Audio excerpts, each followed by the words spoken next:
Yeah. You ever know that moment when you're trying to show somebody how to do something, or you're trying to be like, no, really, this is how easy it is, especially like on a computer, and then you go to do it, and either the website's slow or the computer freezes up right at that moment? Yeah, that's where we're at.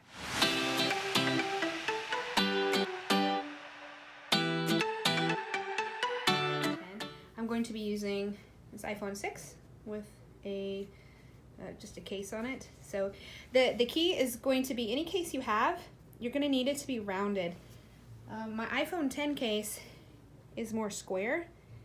Let's see, I'm sorry, I'm trying to get you so you can see the curve versus the square. Well, when you're going to put it into the gimbal, you can see how it's more of an angle here, and that's where it sits.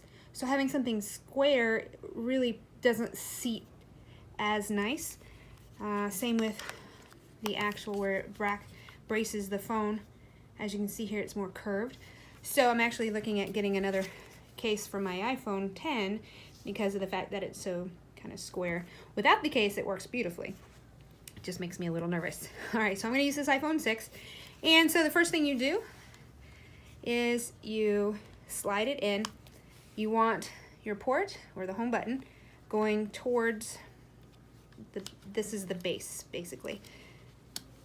They always say, all right, so you're gonna start with the mechanism on the right side of the handle, and then you slide it in, all right? And then you just kind of let it go and see. All right, so we are obviously not balanced.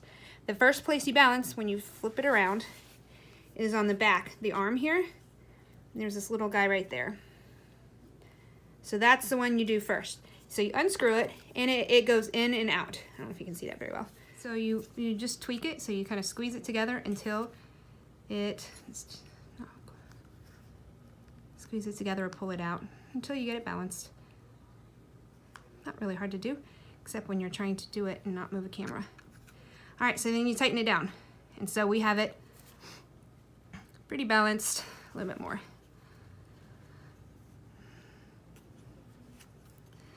The better you get this balanced, the less strain you put on your gimbal. Too much. And the longer it lasts. There it goes, that's just about right. So now you can see I'm not holding it, and it's staying very good, very balanced. So that's part one, so balancing it that way. The second part is when you hold it like this, it should stay balanced. You see how it flips. So what we're gonna do is we're gonna squeeze it this way or that way to get it to balance. So you just use that as a brace, and you kind of push the bracket through. This is also where if you want to unscrew this, you can rotate it so that you can actually get it on portrait view as well, if you want to leave it on portrait.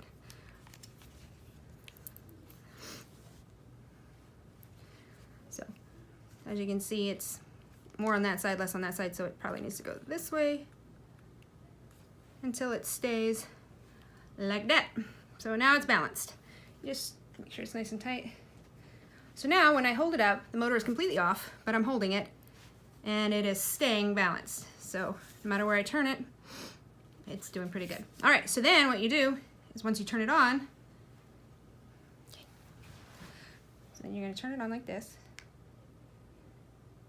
You hold it for 3 to 4 seconds, and then boom, you saw it kind of auto center and focus.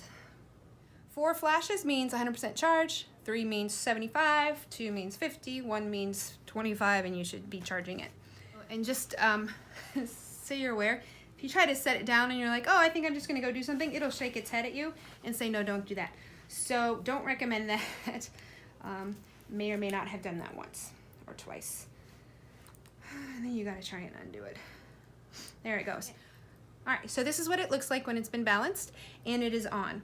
And all I did was I pressed the power button for 3 to 4 seconds until both lights flashed, and now the blue light is flashing. So from the default mode to 1 click, that locks it to where no matter what I do, it's gonna stay where it's at, all right? So undo it, so click it once and that's back to the pan follow, which is the default. If I click it twice, then it'll be full follow. 1, 2. What that means is now I can have it follow me left and right, but I can also have it follow me up, and I can have it follow me down. So this part now rotates. So you're following horizontally and vertically. So if you look up with your hand, if you point it down with your hand, it'll do that left and right. So I'm going to turn it that way and try to let you see the angle of it going up and down. All right, and then that's how I can go that way and then that way. Same thing, I can kind of look up, I can look down from there. You're supposed to be able to click it to lock it, which it does, but it looks like it locks it into that pan follow mode, but you still get to keep the angle right, so you don't lose what your screen is pointing on. So this part still stays up and down, but then you can turn it to kind of follow. And then when you're ready, go back to pan follow, which is 2 clicks, slowly come up here, and then back up to there. All right, so there you go. So we're in pan follow mode, right? So let's say, okay, I've got it going, but now my axis here, this is wrong. I needed to look up or I needed to look down, but it's gonna stay that way. So that's where the joystick comes in handy. If I wanna change the angle of the phone, I use the joystick. Point down, because my video, you're looking at what you're shooting at. So if you want to look at if you want to shoot something higher, you lift up to angle it up higher, like that. Okay, so then you can go back to normal, to neutral, I guess. All right, so that's pan. Full follow mode is 2 clicks. Now, it'll follow me left and right. It'll follow me up and down, okay? This one, so if I go up on the joystick, if I go down on the joystick, left on the joystick, it rotates. Right on the joystick, rotating again. So that's as far as it'll rotate that way. See how far it'll rotate this way. It's kind of cool. I haven't used that part yet.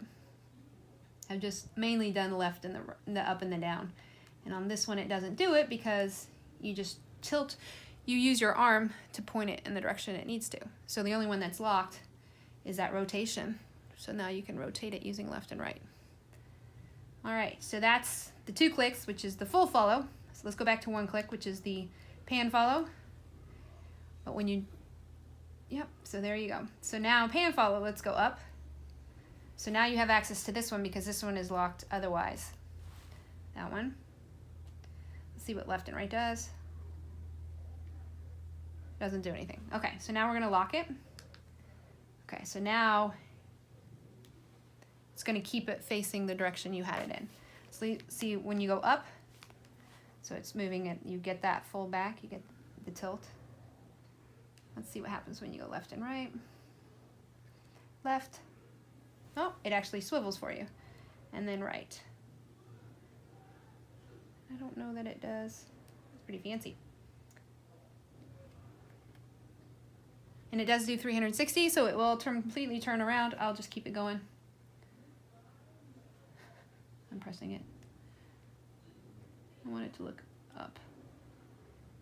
So remember, it's what this camera is pointing at, so I'm going up with it because I want it to look up in the sky. And then back down. I guess I can show you how far up it goes, so I'm gonna go all the way up. I'll show you how far up it goes. Pretty much over, you can be upside down. So let's go the other way. Can you see that? Let me turn it. I can't. So it's going all the way around. Going down, down, down. So you can almost do a selfie, but you'll be upside down. All right, so now let's get back to neutral. And let's turn ourselves back to where we're front. Our front screen, our screen is also on the front of our gimbal. And that's kind of your starting position, your neutral position. If you start from here, everything works okay. If you try to start from anything else, you start, it doesn't work as nice. I'll show you some video without it and with it so you can see the difference, because for me, I have tremors, so and I also have kids, so they like to climb on me as I'm doing things, especially when I'm trying to get that still video or that one thing that I've been waiting the entire episode or the entire event to actually record, because that's when everybody likes to climb on you, or the bleachers shake, so like I just did here, right? So if I do that on my tripod, it shakes. I did a Boy Scout event and I had it wrapped around the bleachers.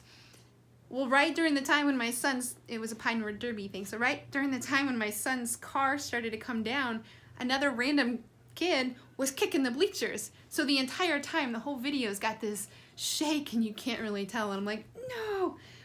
But, you know, hey. So that was probably one of the real main reasons was when you see the video, let me just turn it this way. When you see the video that you take on a phone screen, the shake, you don't notice it as much, but all the videos that I've made so far, I watch on the TV as well, because I'll share it with my family, and I can really see how bad it shakes, which it's distracting to me, so I'm assuming it's distracting to other people and they're being nice and not saying anything, but so that was really the main reason why I was like, well, let me look at this gimbal. In fact, when I first saw these in the store, I thought they were just like really fat selfie sticks, and I was like, why do I need to buy something that's that expensive, you know, for holding my phone? I can just hold my phone. And the stabilizer in the phone works really well, but you can just tell a difference, and it smooths out the motion and stuff. So for me personally, it's a good fit. I looked online, I did a lot of online looking at other gimbals and stuff like that, but the reason why I decided let's do this is because the customer service is supposed to be really good. I think it's 5 stars, at least from what I was looking at. And the other big thing was the fact that they had tutorials.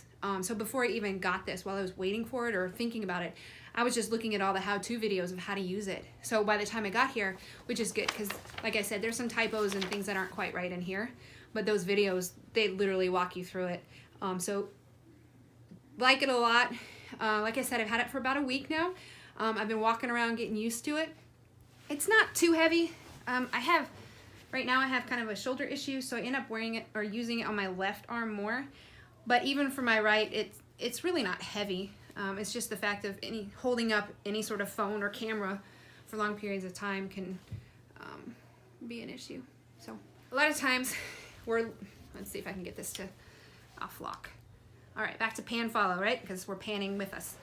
So a lot of times we are recording things this way. I'm looking at the screen. It's the camera's looking here recording. Well, let's say I want to do a quick cameo or a quick selfie, recording myself, whatever they're called. 3 clicks. 1, 2, 3. It's not going to work. 1, 2, 3. So it turns around and it looks at me. And so now it's recording me. All right, so 1, 2, 3, goes back. There you go. So that's really cool. So I don't have to take it off or turn it around or try to turn it around, or I just 1, 2, 3, and that. And this is all without using the app. So I'm not in the app right now. I'm just using the actual gimbal. All right, so I wanted to give you kind of a before and after. So this is me holding my phone, and I'll just do real still. I shake probably more than normal though, so yeah. But I just wanted to kind of give you a feel for what it looks like if I'm just to hold it by myself. Anyway, so now this is me with the gimbal. I don't know if you can tell, but it's definitely stopped all the vibrating, and I'm still shaking like I normally do. I don't know if you can see in the mirror, but I tend to, let's do this. Let's have it go down so you can see. I'm trying to show you my shake so that you can see how the difference in even though I'm shaking, right? The actual gimbal is really stopping a lot of that. Yes. All right, thanks. That's it for me. Bye.